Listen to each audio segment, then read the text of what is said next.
Assalamualaikum warahmatullahi wabarakatuh. Nama saya Irma Siti Nuzlia dengan NIM 8572688872. Baiklah, di sini saya akan mengangkat makalah dengan judul penanganan anak tantrum ADD, Attention Deficit Disorder. Baiklah teman-teman, saya di sini akan membahas sedikit atau menjabarkan sedikit perbedaan antara tantrum ADD dan tantrum biasa. Apa sih itu tantrum? Tantrum itu adalah merupakan salah satu perilaku yang sering kita temui pada anak-anak usia balita. Tantrum dapat didefinisikan sebagai ledakan suatu emosi yang intens. Mereka bisa meluapkan emosinya dengan cara menangis, menjerit, bahkan berguling-guling di lantai atau di tempat yang umum, misalkan di tempat yang ramai atau di mall. Pada dasarnya, tantrum adalah bagian hal yang normal dari perkembangan anak-anak yang masih berada dalam tahap perkembangan dini. Seringkali kita belum memiliki kemampuan untuk mengelola emosi mereka.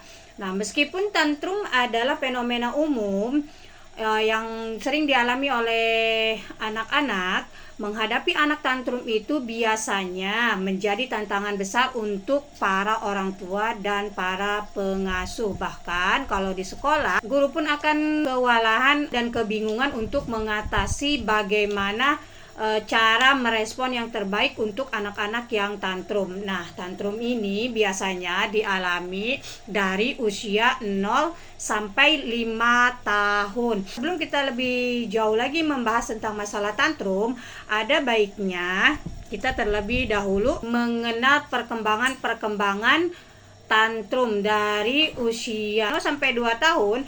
Awal dari tahap perkembangan emosi anak dimulai saat anak itu baru dilahirkan. Pada usia ini, orang tua sudah dapat melakukan stimulasi agar anak mendapatkan pengalaman atau sesuatu yang menyenangkan untuk anak-anak. Demikian, anak tersebut akan tumbuh menjadi individu yang penuh dengan percaya diri. Nah, untuk usia 2 tahun sampai 3 tahun, pada anak usia ini, anak mulai menguasai kegiatan-kegiatan yang menggunakan otot-otot mereka sehingga mampu menguasai gerak otot tubuh mereka. Nah, biasanya lingkungan akan sangat-sangat berperan dalam memberi kepercayaan kepada anak.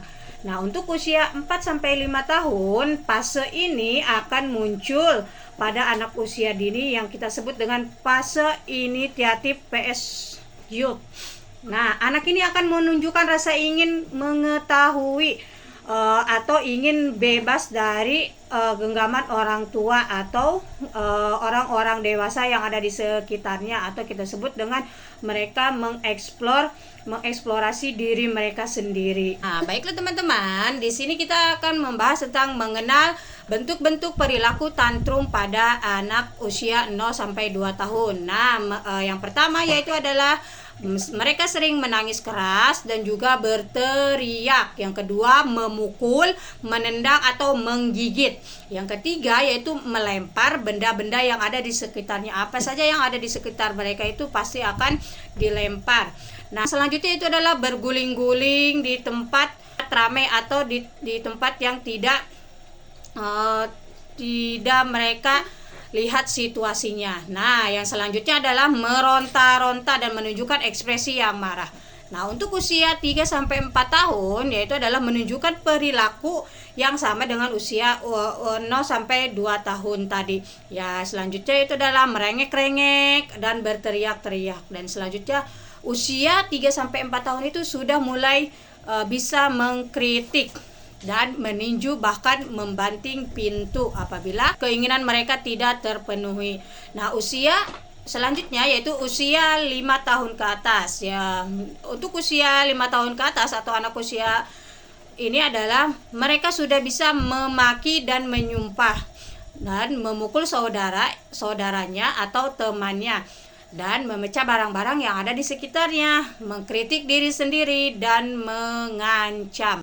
Baiklah teman-teman, untuk selanjutnya itu bagaimana sih cara orang tua untuk mengatasi atau mencegah anak tantrum ADD ini. Yang pertama, orang tua itu harus mengajarkan keterampilan komunikasi, karena anak-anak itu sering merasa frustasi karena mereka memiliki keterampilan dalam komunikasinya itu tidak terlalu banyak, apalagi di usia 0 sampai 2 tahun atau 3 sampai 4 tahun mereka.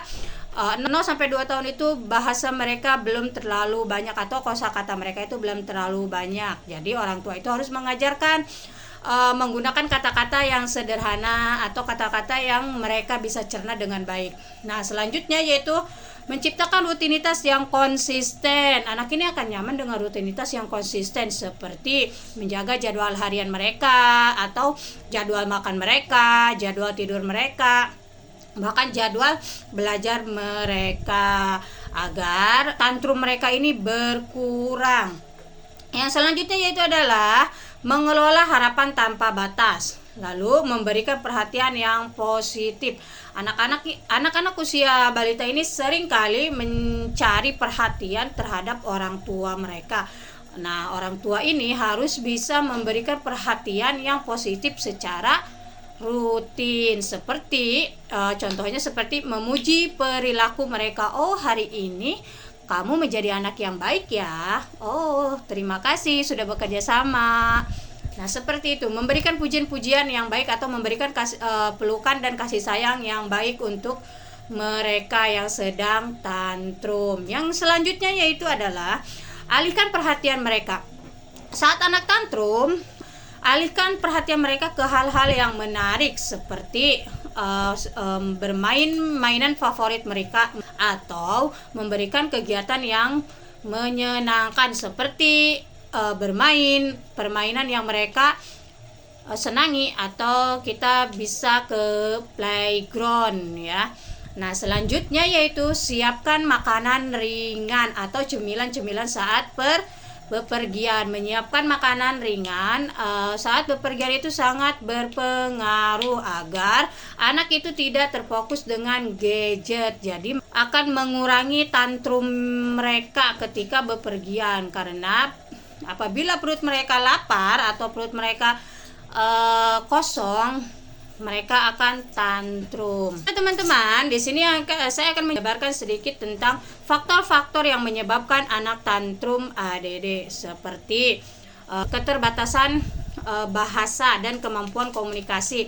Anak usia dini ini, terutama yang berada dalam fase 0 sampai 2 tahun ini, umumnya mereka masih atau memiliki keterbatasan dalam berkomunikasi karena mereka memiliki kosakata yang atau bahasa yang belum banyak. Dan selanjutnya, tidak mampu mengatur emosi. Selanjutnya, keinginan untuk mandiri tetap terbatas oleh kemampuan fisik. Selanjutnya, kemampuan dasar yang tidak terpenuhi.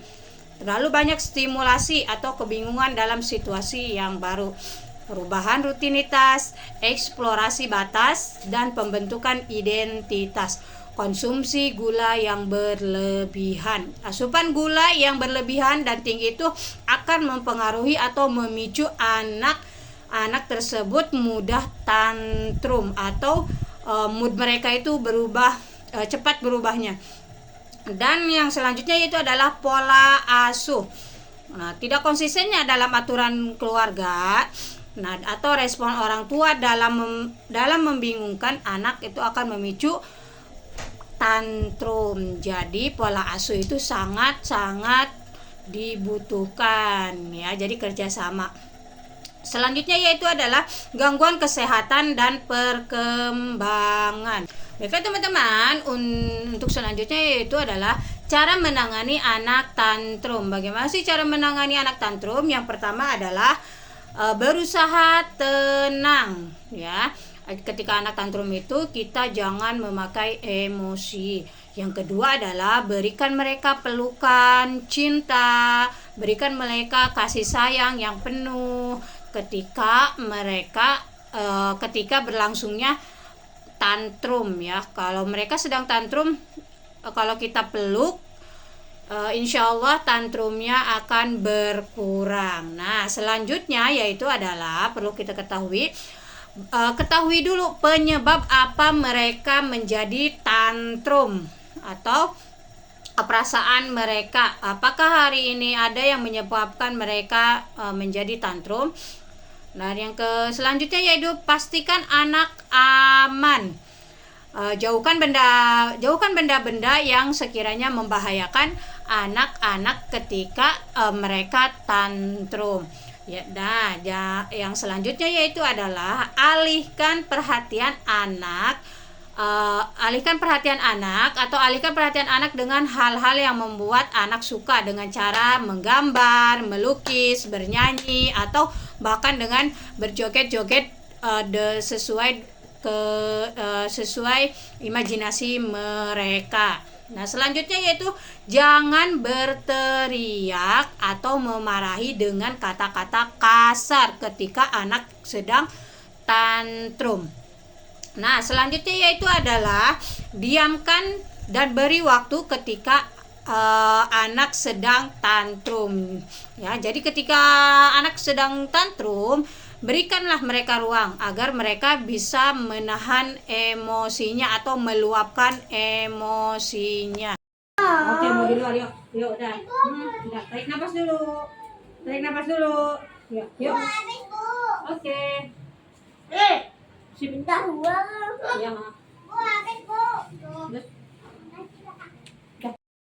Baiklah teman-teman, kesimpulannya adalah ketika anak tantrum, kita sebagai orang tua ataupun para pengasuh ataupun guru, jangan sekali-kali ketika anak tantrum itu kita memarahi atau membentaknya atau memberi hukuman kepada mereka, karena ketika kita memberikan hukuman atau berteriak, mereka itu akan semakin menjadi-jadi dengan tantrumnya.